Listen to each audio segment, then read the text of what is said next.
How a billionaire fell in love with a poor beggar worker who saved him in distress. He was a billionaire who nearly lost his life on the streets. It could have cost him everything. But a poor beggar woman saved him without knowing who he was. Why would someone with absolutely nothing risk their own safety for a stranger? And how did that one act of courage change both their lives forever? Sit back and find out as we dive into the story of how a billionaire fell in love with a beggar worker who saved him in distress.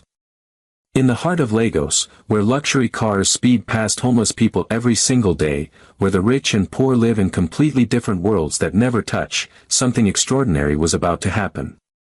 A story so incredible it challenges everything you believe about human nature, about what drives people to help others, and about the power of one moment to transform two lives forever. This billionaire had everything money could buy. Mansions, private jets, companies worth billions. But on one dark night, none of that mattered. He found himself alone, vulnerable, and facing death on a street where his wealth meant nothing. That's when she appeared, a woman who slept under bridges, who begged for food, who had every reason to walk away and mind her own business. But she didn't walk away. She saw a stranger in danger and made a choice that defied all logic. She had nothing to gain and everything to lose. She could have been killed. She could have minded her own business like everyone else does. But something inside her said, "Save him," and she listened. What happened next will make you question everything you think you know about poverty and wealth, about kindness and survival, about what really matters when everything is stripped away. Because this isn't just a story about a rescue. It's about what happens when the person who has everything meets the person who has nothing, and discovers who is truly rich. You're about to witness a love story that society says is impossible. A billionaire and a beggar. A man who lives in penthouses and a woman who sleeps on concrete. Two people who should never have met, whose worlds should never have collided, but fate had other plans. Before we get to that life-changing moment, you need to understand just how different their worlds were. You need to see the depth of his isolation despite all his wealth, and the strength of her spirit despite all her suffering. Because only then will you truly appreciate the miracle of what happened when their lives crashed together on that dark Lagos street. This is the story of Grace and Alexander. A story of courage conquering fear, love defeating prejudice, and humanity triumphing over circumstance. A story that proves heroes don't always wear expensive clothes, sometimes they wear torn rags and empty stomachs. Sometimes the person who saves your life is the person society taught you to ignore.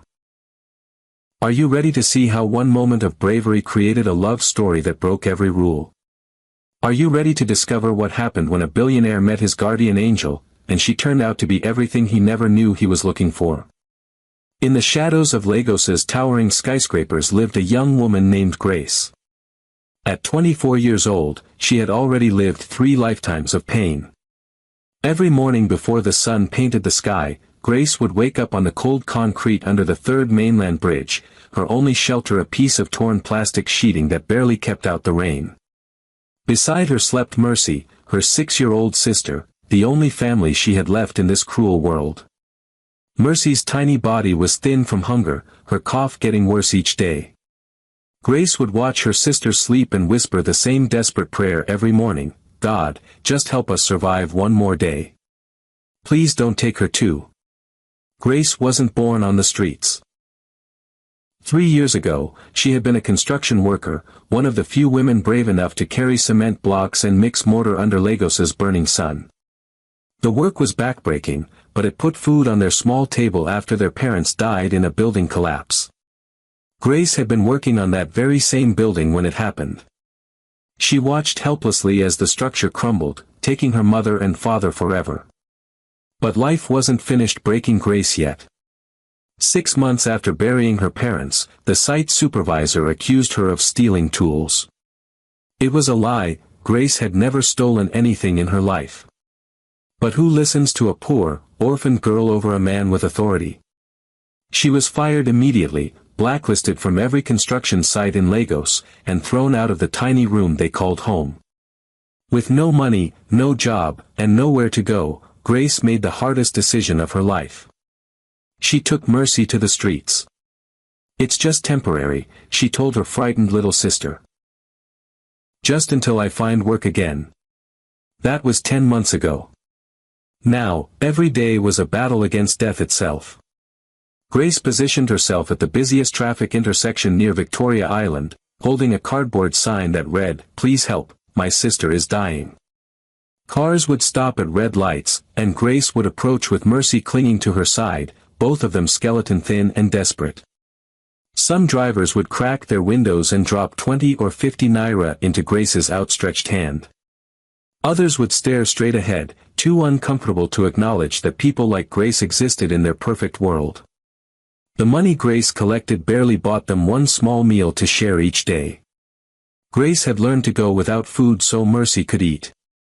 She had learned to smile through the pain of an empty stomach. She had learned to say, "Thank you," to people who treated her like she was invisible, like she was less than human. But despite everything, despite the hunger, the cold, the shame, the endless rejection, Grace had never learned to be cruel. When she saw other street children fighting over scraps of food, she would share her tiny portion. When elderly beggars couldn't walk to the good traffic spots, she would bring them whatever coins she had collected. Every night, as she tucked Mercy against her side on their concrete bed, Grace would point to the stars and whisper, "One day, little sister, we'll have a real home. One day, things will change." Grace had no idea that change was coming sooner than she thought. 32 floors above the very intersection where Grace begged for survival, Alexander Cross stood behind floor-to-ceiling windows in his penthouse office. At 32 years old, he was worth $2.8 billion, owned companies across 15 countries, and commanded respect from world leaders. Yet as he watched the tiny figures of traffic below, Alexander felt more empty than the street people he could barely see from his ivory tower. Alexander's wealth had been built on tragedy, just like Grace's poverty. When he was 16, his parents died in a private plane crash while returning from Dubai. In one devastating night, Alexander inherited Cross Industries, billions of dollars, and a loneliness that no amount of money could cure. His mother's last words haunted every relationship he attempted: "True love finds you when you're most vulnerable, Alexander. Not when you're protected by walls of wealth." Isabella Cross had been the only person who saw past his fortune to the scared boy underneath. After her death, Alexander built emotional walls so high that genuine love couldn't climb them. Every woman who entered his life proved his fears correct. Models, actresses, successful businesswomen, they all had the same calculating look when they saw his lifestyle. They fell in love with his black American Express card, his private jets, his mansion in Ikoyi. But none of them fell in love with Alexander the man. In boardrooms, Alexander commanded through brilliance and fear. When he spoke, stock markets moved. His business decisions were legendary. But in his private moments, surrounded by priceless art and servants who called him Sir, Alexander felt like a prisoner of his own success. His daily routine was a carefully orchestrated performance of isolation. Bulletproof cars between secured locations. Bodyguards screening every human interaction. Personal assistants managing every minute of his time. He hadn't walked alone on a Lagos street in over 10 years. He hadn't had a real conversation with a stranger even longer. Alexander's penthouse was a monument to loneliness. The master bedroom faced the ocean, but he lay awake wondering what it would feel like to watch sunrise with someone who cared about him, not his bank account. His dining room seated 12, but he usually ate alone, reading financial reports between bites prepared by his private chef. Late at night, Alexander would stand on his balcony staring down at the city lights. He wondered about the people in those distant windows. What did their problems look like? What made them laugh? What kept them awake? He envied their struggles because their struggles were real, human, relatable. "I have everything," he would whisper to the Lagos wind, "but nothing that matters." His security team monitored his every movement. His board controlled his every decision. His wealth attracted only people who wanted to use him. Alexander Cross, the most powerful man in Nigeria, was actually the most powerless, trapped in a life where genuine human connection was impossible. Alexander had no idea that 32 floors below, a young woman was staring up at those same stars, making wishes that would soon collide with his desperate longing for something real. Something that money couldn't buy but courage could create. On a humid Tuesday evening in March, Alexander made a decision that would shatter his protected world forever. For the first time in 3 years, he dismissed his personal security team and chose to drive himself. "Sir, this violates every security protocol we have," Marcus, his head of security, protested. "The neighborhood you're visiting isn't secured for someone of your profile." Alexander was already reaching for the keys to his most ordinary car, a simple Honda Accord hidden among his collection of luxury vehicles. "I've been making decisions about people's lives from behind bulletproof glass for too long. I need to see how real people live before I build another shopping mall in their community." The property in question was a large plot in Aja where his company planned to construct a massive retail complex. Alexander had only seen aerial photographs and architectural drawings. But something about destroying an entire neighborhood without ever setting foot in it suddenly felt wrong. As Alexander drove through unfamiliar streets, he experienced something he hadn't felt in years: freedom. No convoy of black SUVs. No police escorts clearing his path. Just him, alone in a regular car, navigating Lagos traffic like any other person. But as sunset painted the sky orange and his GPS led him deeper into undeveloped areas, Alexander began to realize his mistake. The roads grew narrower, the streetlights fewer and farther between. His expensive watch and clean clothes made him stand out in ways he hadn't considered. When his Honda began making strange rattling noises near a cluster of small shops, his heart started racing. The car jerked violently once, twice, then died completely. Alexander coasted to a stop on a dimly lit street lined with small buildings and shadows. He tried desperately to restart the engine. Nothing. He reached for his phone to call for rescue, but the screen was black, the battery had died hours earlier, and in his rush to feel normal, he had forgotten his portable charger. Alexander sat in a silent car, windows locked, suddenly aware of how completely isolated he was. This wasn't his Lagos, the Lagos of 5-star hotels and guarded compounds. This was survival Lagos, where people lived day by day, the Lagos his wealth had always protected him from. As he contemplated his limited options, 3 figures emerged from the darkness between buildings. Alexander's blood turned to ice as he recognized the unmistakable silhouettes of predators. They moved with deadly purpose toward his car, and even in the weak light, he could see they carried weapons. This was the moment Alexander Cross, billionaire, master of corporate empires, commander of financial kingdoms, realized that all his money and power meant absolutely nothing on a dark street where survival was the only currency that mattered. He was about to discover that guardian angels don't always descend from heaven in golden robes. Sometimes they emerge from shadows, carrying nothing but courage and hearts that still believe in saving strangers. The trap of fate had been perfectly set, and both Alexander and Grace were about to walk into the moment that would redefine their lives forever. "Step out of the car slowly, rich man. Keep your hands where we can see them." The voice cut through the night air like a machete. 3 men surrounded Alexander's Honda, their faces masked by darkness and desperation. One gripped a rusty machete that reflected the weak streetlight. Another held what appeared to be a locally made pistol. The third man, clearly their leader, tapped Alexander's window with a metal pipe. Alexander's hands trembled as he slowly lowered the window. Every negotiation skill he'd learned in boardrooms felt useless against 3 armed men who had nothing to lose. "Please," he managed, his voice barely steady, "I don't want any trouble." "Trouble already found you, brother," the leader sneered, his eyes scanning Alexander's expensive watch and clean clothes. "Come out. Nice and slow."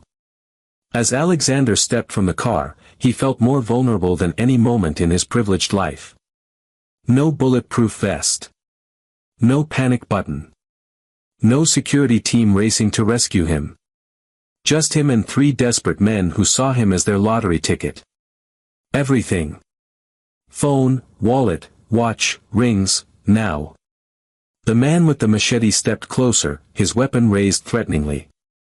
Alexander reached for his wallet with shaking hands. As he did, the gunman noticed his Rolex. That expensive watch too, rich boy. Everything you got.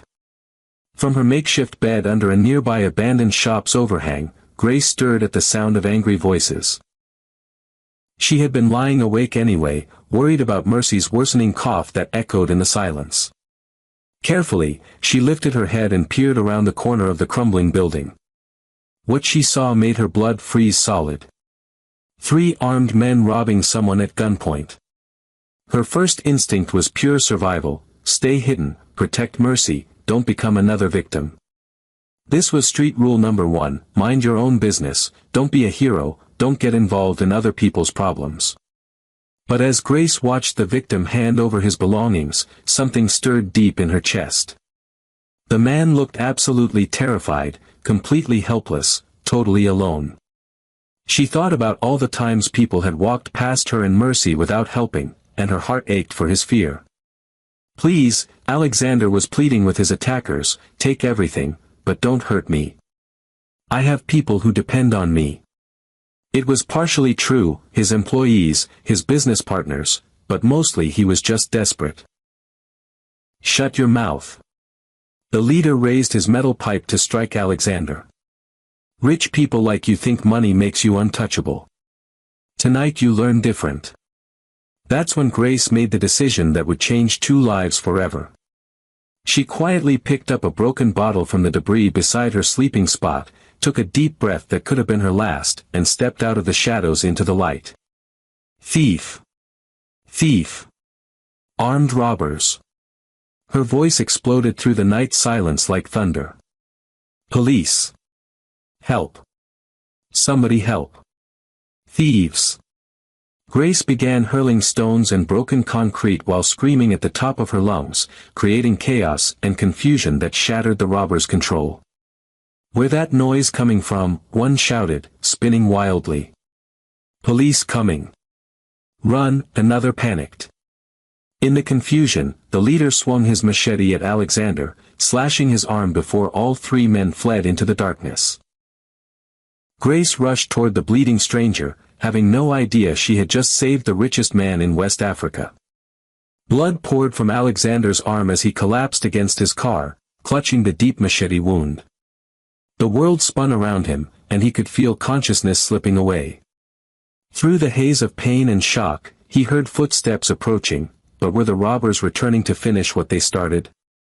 Grace appeared in the dim streetlight, her thin frame silhouetted against the darkness. Sir. Sir.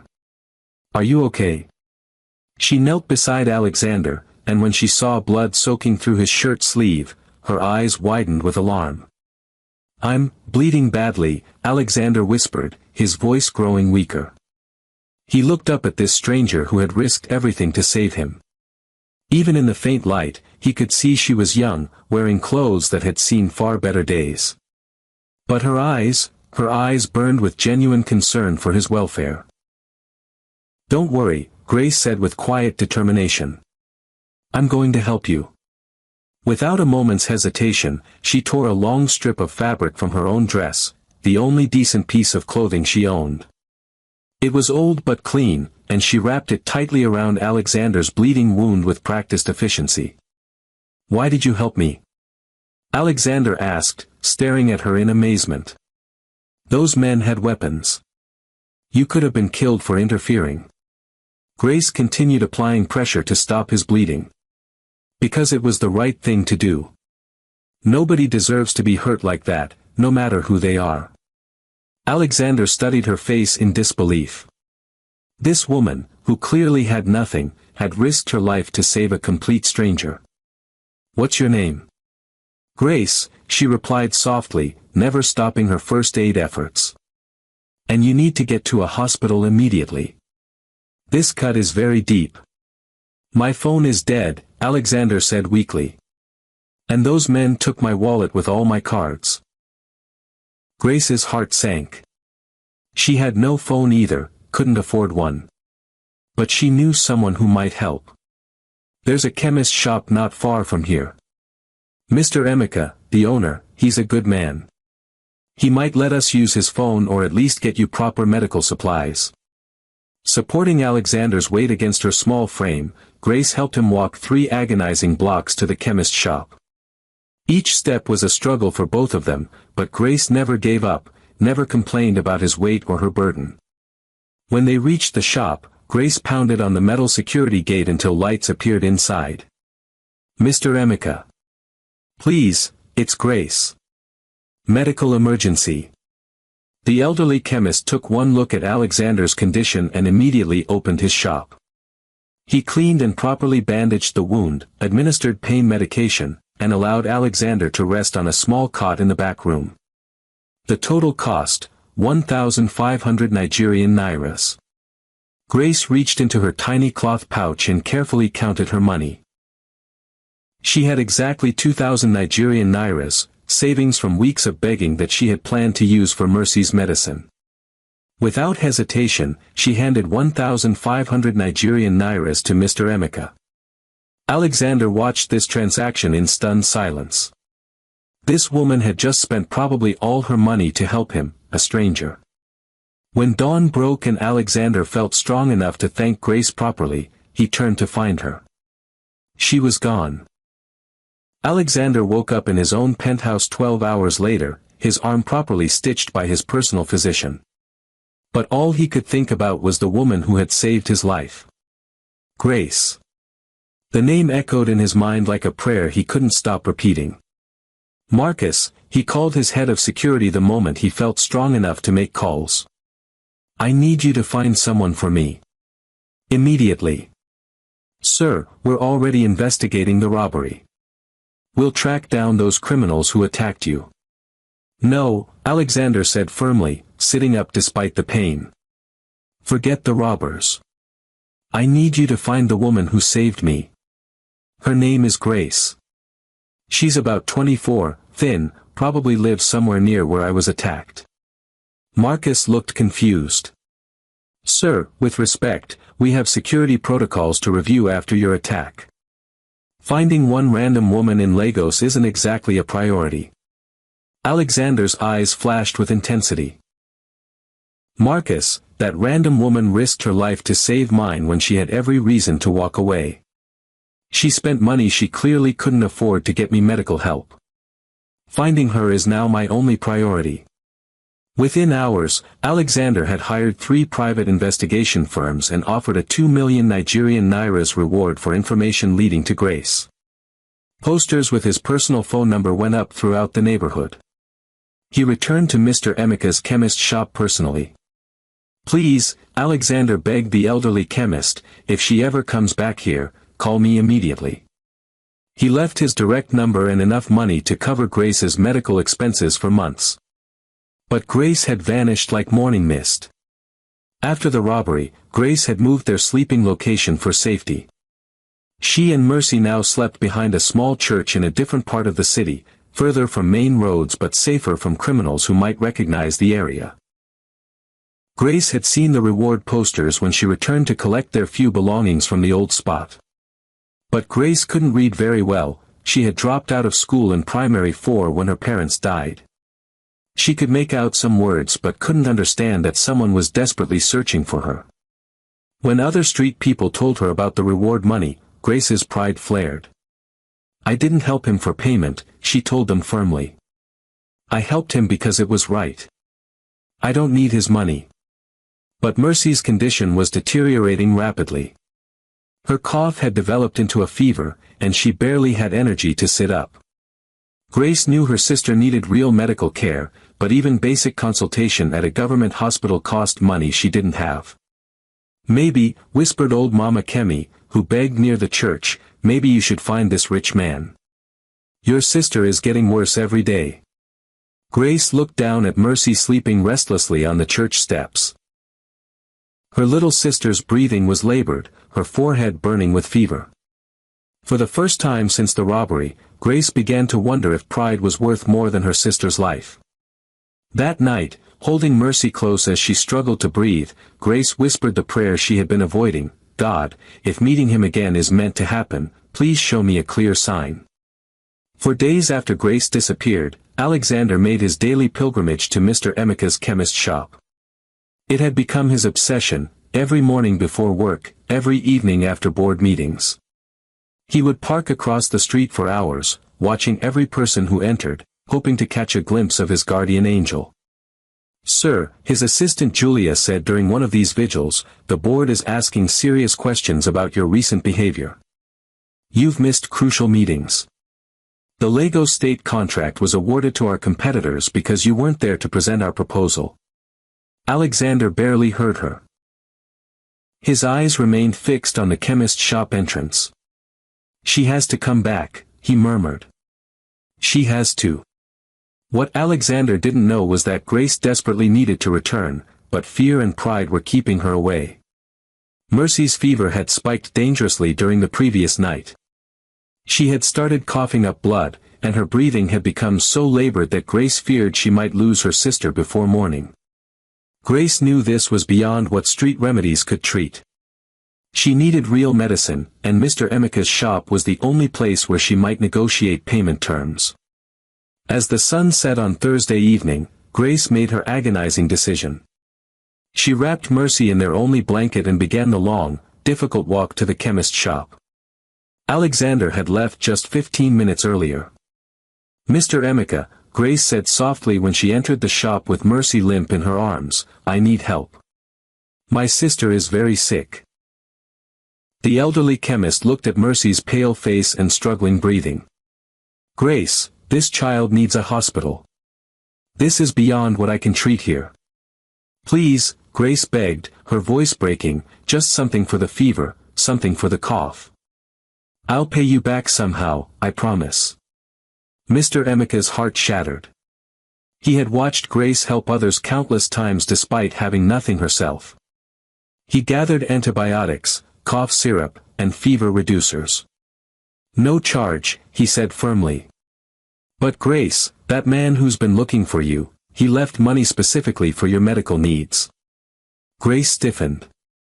What man? The one you helped after the robbery. He's been here every single day searching for you. He left this. Mr. Emeka handed her a folded paper with Alexander's phone number and a note, please call me. I owe you my life. Alexander. Grace stared at the number, her hands trembling. He's been looking for me. Every day. Sometimes twice a day. He seems desperate to find you. Grace folded the paper carefully and placed it in her pocket. Thank you for the medicine, Mr. Emeka. As Grace left the shop carrying Mercy, she didn't notice the black SUV that pulled up just as she turned the corner. Alexander stepped out, walked into the chemist's shop, and asked his daily question, has she been here? Mr. Emeka looked toward the door where Grace had just disappeared. Sir, you missed her by 3 minutes. Alexander ran outside, looking frantically in every direction, but Grace had already vanished into the maze of narrow streets. That night, Grace sat by candlelight, staring at Alexander's phone number while Mercy struggled to breathe beside her. Alexander, this obsession ends now.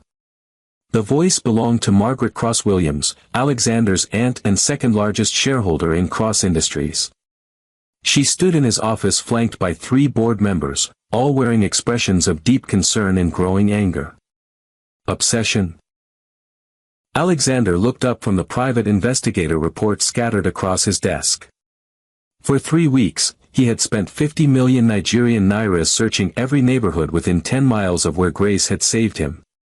You've abandoned your responsibilities, Margaret continued sharply. Missed critical meetings. Lost major contracts. The board is questioning your mental state, and frankly, so am I. Board member Johnson stepped forward. Sir, we understand gratitude, but business is business. Cross Industries didn't become a billion-dollar empire by chasing after random strangers on the street. Alexander stood slowly, his healed arm still aching. That stranger risked her life to save mine. She spent money she couldn't afford to help me. You're telling me that finding her is bad business?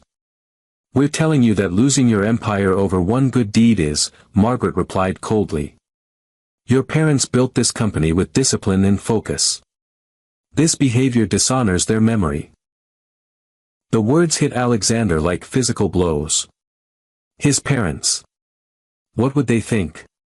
But then his mother's dying words echoed, true love finds you when you're most vulnerable.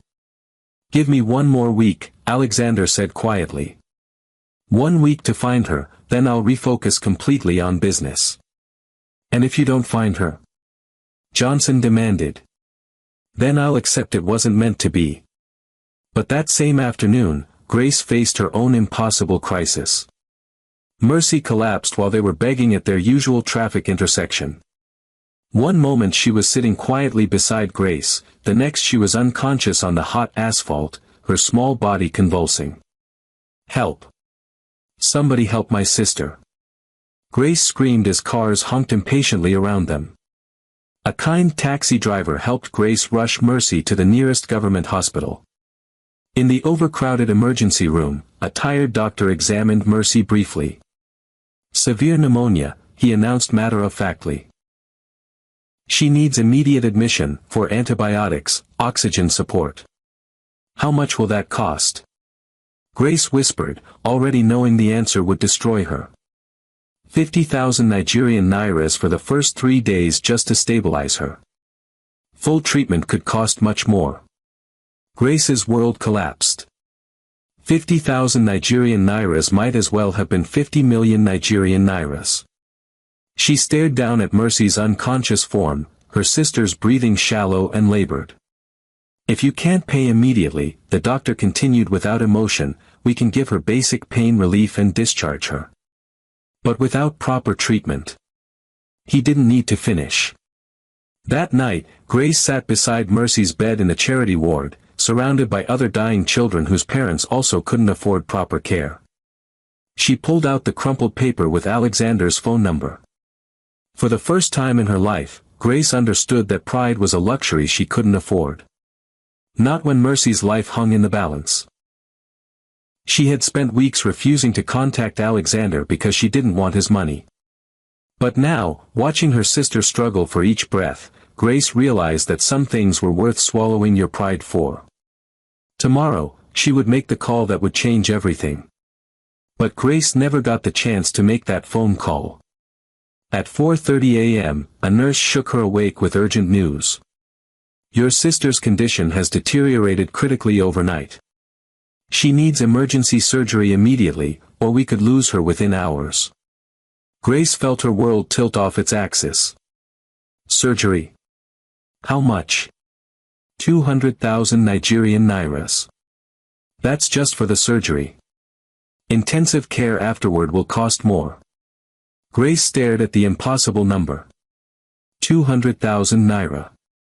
She had never seen that much money in her entire life, would never see it if she begged for 50 years. We need your decision now, the nurse pressed. Every minute we delay reduces her chances of survival. I don't have that money, Grace whispered, her voice breaking completely. Then I'm sorry. We'll make her comfortable, but without surgery. Wait. Grace grabbed the nurse's arm desperately. Give me 1 hour. Please, just 1 hour to find the money. She ran from the hospital clutching Alexander's phone number in her shaking hand. At a phone booth near the hospital entrance, she dialed with trembling fingers. The phone rang once, twice. The number you have dialed is currently switched off. Please try again later. Grace tried desperately 5 more times. Still off. Panic consumed her as she ran back toward the hospital, tears streaming down her face. But as she rounded the corner onto the hospital street, Grace stopped dead in her tracks. A massive banner stretched across the hospital entrance, free medical outreach, sponsored by Cross Industries. Free consultations, medications, and emergency treatments for all patients. Grace's heart pounded as she read the smaller text, personal supervision by Mr. Alexander Cross, CEO. Alexander. The same name written on the crumpled paper in her trembling hand. Could it be possible? Could the man she had saved, the man she had been trying to reach, be the same Alexander sponsoring this medical outreach? With Mercy unconscious in her arms, Grace pushed through the crowd of desperate families gathering for free medical treatment. Medical stations were set up throughout the hospital compound, staffed by doctors in clean white coats. Medicines were being distributed at no charge. And there, personally overseeing the distribution of supplies and talking with patients, stood a familiar figure in an expensive shirt. Grace froze completely. Even cleaned up, wearing business clothes instead of blood-stained casual wear, she recognized him immediately. The man she had saved from robbers was standing 50 feet away from her. Alexander looked up at that moment, scanning the crowd to ensure the outreach was running smoothly. His eyes moved across dozens of faces of poor families seeking help, and then they stopped. There, standing at the edge of the crowd, holding a dying child in her thin arms, was Grace.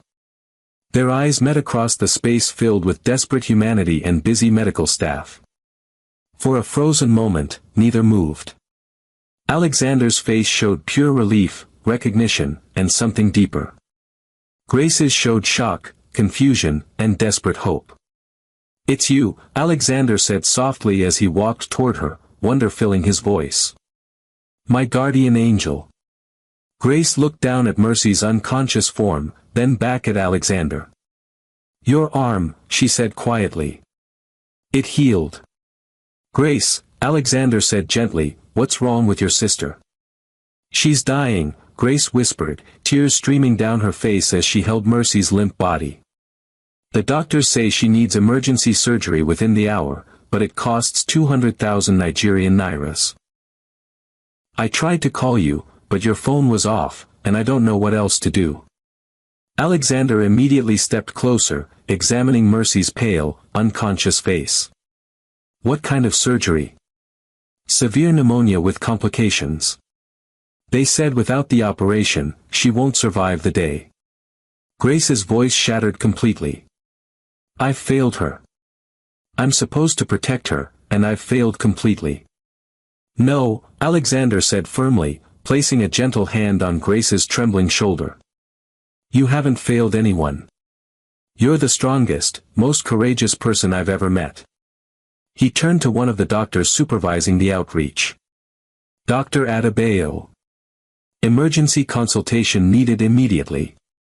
Dr. Adebayo, Alexander's personal physician who was volunteering at the outreach, rushed over. He quickly examined Mercy, checking her breathing, pulse, and responsiveness. "This child needs to be in surgery within 30 minutes, he confirmed gravely. "Critical pneumonia with fluid accumulation in both lungs. It's serious but completely treatable with immediate intervention." "Then treat her," Alexander said without a moment's hesitation. "Whatever she needs, whatever it costs, no questions asked. Transfer her to my private hospital immediately. Use the helicopter if it saves time." Grace stared at him in complete shock. "I can't let you do this. I could never repay you for something so expensive." "Grace," Alexander said, looking directly into her eyes with intensity that took her breath away, "you saved my life without knowing who I was or what I could do for you. You risked everything for a complete stranger. You spent your own money to help me when you clearly needed every naira yourself. Now let me do exactly the same for you." Within minutes, emergency arrangements were made. Mercy was carefully transferred to a medical helicopter that would take her to Alexander's private hospital, the most advanced medical facility in all of Nigeria. Grace sat beside her sister, holding her hand as Alexander accompanied them through the sky. "Why are you doing this?" Grace asked during the flight, her voice barely audible over the helicopter blades. "I still don't understand." Alexander was quiet for a long moment, watching Legos spread out below them. "Do you remember what you told me that night when I asked why you helped me? You said nobody deserves to be hurt when help is available.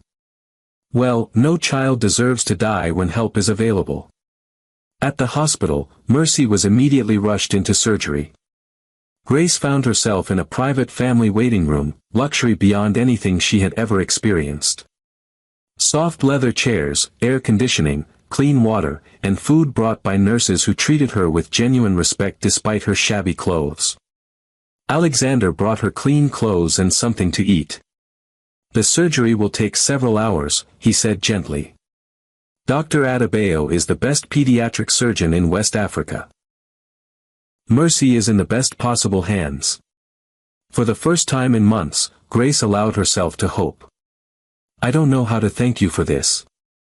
"You already did," Alexander replied softly. "3 weeks ago, on a dark street, you showed me what real courage looks like." 2 hours into Mercy's surgery, Dr. Adebayo emerged from the operating room with a concerned expression that made both Grace and Alexander immediately stand up, their hearts racing with fear. "The surgery is progressing well," Dr. Adebayo said quickly, seeing their worried faces. "We've successfully drained the fluid from her lungs and cleared the infection. But we've encountered an unexpected complication." Grace gripped Alexander's arm unconsciously. "What kind of complication?" "Mercy has lost more blood than we anticipated during the procedure. She needs an immediate blood transfusion to safely complete the surgery." Dr. Adebayo paused, consulting his medical chart. "The problem is severe. She has an extremely rare blood type, AB negative with specific protein markers. It's found in less than 0.5% of the Nigerian population." Grace felt her legs go weak. "What does that mean for her?" "It means we need to find a compatible donor immediately, or we cannot safely finish the surgery. We're checking our blood bank now, but with such a rare type." Dr. Adebayo's expression was grim. Alexander stepped forward without hesitation. "Test my blood immediately. Check if I'm compatible." "Sir, that's very generous, but the mathematical probability of you being a match is extremely small." "Test me anyway," Alexander insisted. "Right now." 15 minutes later, Dr. Adebayo returned with a laboratory technician carrying test results. His face showed complete astonishment. "Mr. Cross," he said slowly, his voice filled with wonder, "this is medically extraordinary. You're not just a match, you're a perfect match.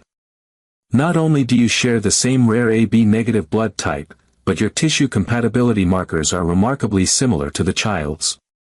It's almost as if you were related by blood." Grace stared at Alexander in shock. You can save her." "The procedure isn't without risks to Mr. Cross," Dr. Adebayo continued carefully. "We need to take a substantial amount of blood, enough to potentially weaken him significantly. And given that he's still recovering from his own recent injury, there are additional risks." Alexander didn't hesitate for even a second. "Do it. Take whatever she needs." "Sir," Dr. Adebayo said gravely, "you need to understand the full risks. This amount of blood donation could leave you unconscious for days. In rare cases, serious complications can occur, especially given your recent trauma." "Doctor," Alexander said with quiet intensity, 3 weeks ago, this woman risked her life to save mine without knowing who I was or what I could offer her. She had every reason to walk away and protect herself, but she chose to help a stranger. Now I have the chance to save her sister's life. There is no decision to make here." Grace grabbed Alexander's hand, tears flowing freely. "I can't let you do this. What if something happens to you? What if there are complications?" Alexander looked at her with eyes full of certainty. "Grace, you taught me something that night that I had forgotten. You showed me that some things are worth more than safety, more than protecting yourself. You showed me what real courage means." Dr. Adebayo looked between them. "I need informed consent from both of you. This is a significant medical procedure with real risks." "You have mine," Alexander said immediately. Through her tears, Grace whispered, "Yes." As medical teams prepared for the emergency blood transfusion, Grace sat alone in the waiting room, her mind reeling from the magnitude of what was happening. In 24 hours, her world had transformed completely. The stranger she had saved wasn't just wealthy, he was one of the richest men in Africa. And now he was risking his own health to save Mercy's life. Dr. Adebayo briefed her one final time. "Grace, I want you to understand exactly what's happening. Mr. Cross is donating enough blood to potentially save your sister's life, but this procedure will leave him very weak and vulnerable. He'll need several days of hospital monitoring." "Is he in real danger?" Grace asked, her voice barely a whisper. "There's always risk with major blood donation, especially given his recent injury." But Mr. Cross insisted. He said, and I quote, "She saved my life without thinking twice. Now it's my turn." Through the observation window, Grace could see Alexander lying peacefully on a hospital bed, tubes connecting his arm to blood collection equipment. Despite the medical apparatus surrounding him, he looked almost happy as nurses monitored his vital signs. A nurse approached Grace with a sealed envelope. "He asked me to give you this," she said gently. With trembling hands, Grace opened it. Inside was a handwritten note. "Grace, by the time you read this, the transfusion will be underway. I want you to know that meeting you changed my life completely. You showed me what real courage looks like, what genuine kindness means.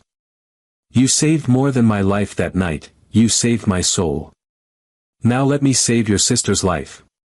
When this is over, when Mercy is healthy and strong, I have something very important to ask you. But for now, just know that you are the most extraordinary person I have ever met. Thank you for teaching me what really matters. Alexander."